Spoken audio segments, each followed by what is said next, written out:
Assalamualaikum warahmatullahi wabarakatuh.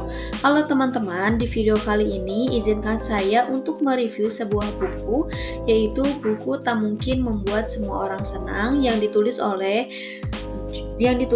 Jung Moon Jung yang diterjemahkan ke dalam bahasa Indonesia. Nah, buku ini juga sudah diterbitkan di Gramedia Pustaka pada tahun 2019.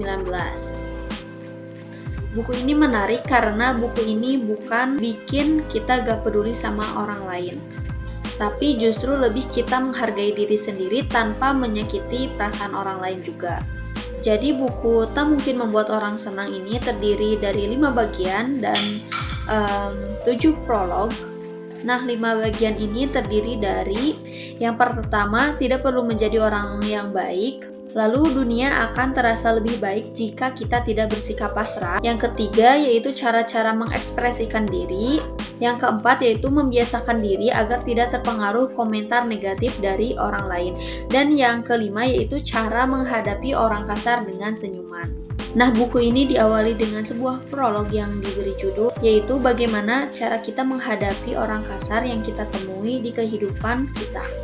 Di bagian ini, penulis cerita tentang seorang selebriti.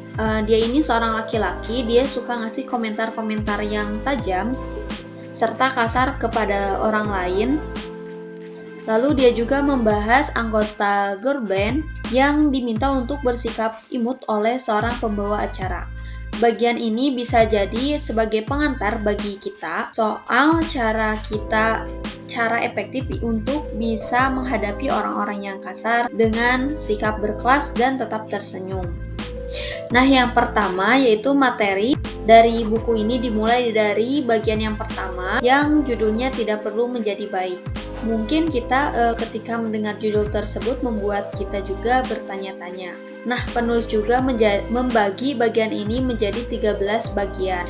Nah, terus menurut penulis ada beberapa kondisi di mana kita tuh gak usah menjadi orang yang baik. Soalnya mungkin aja kita yang malah dirugikan oleh orang lain. Masuk ke bagian kedua dari buku ini, yaitu dunia akan terasa lebih baik jika kita tidak pasrah. Di sini ada 10 bagian kecil dan penulis juga menceritakan bahwa sikap pasrah justru menimbulkan hal-hal yang kita gak kehendaki dan malah menjadi buat kita semakin pedulian kepada orang lain. Lalu masuk pada bagian yang ketiga, dan bagian ketiga ini menurutku menarik karena ini yang paling relate banget dengan kehidupan sehari-hari kita. Nah, di sini ada 10 bagian kecil yang bisa membantu kita untuk lebih mengekspresikan diri kita sendiri. Nah, dari 3 prolog dan bagian pertama dari buku ini juga mungkin membuat kalian menarik untuk membaca buku ini, apalagi di zaman sekarang rasa-rasanya pekerjaan itu membuat kita untuk menuntut untuk bisa diselesaikan semuanya dengan cepat. Jadinya kita pengen semua pekerjaan tersebut selesai agar membuat semua orang itu senang, entah itu orang tua di rumah atau dosen di kuliahan. Jadi seolah-olah dunia itu menuntut kita untuk menjadi sempurna dan kita bisa mengasih yang terbaik untuk semua aspek yang ada di dalam kehidupan kita. Alhasil kadang kita agak sadar bahwa kita itu sedang menghadapi orang-orang yang kelewatan kepada kita. Tapi mungkin kita hanya bisa diam, sambil memikirkan omongan-omongan mereka.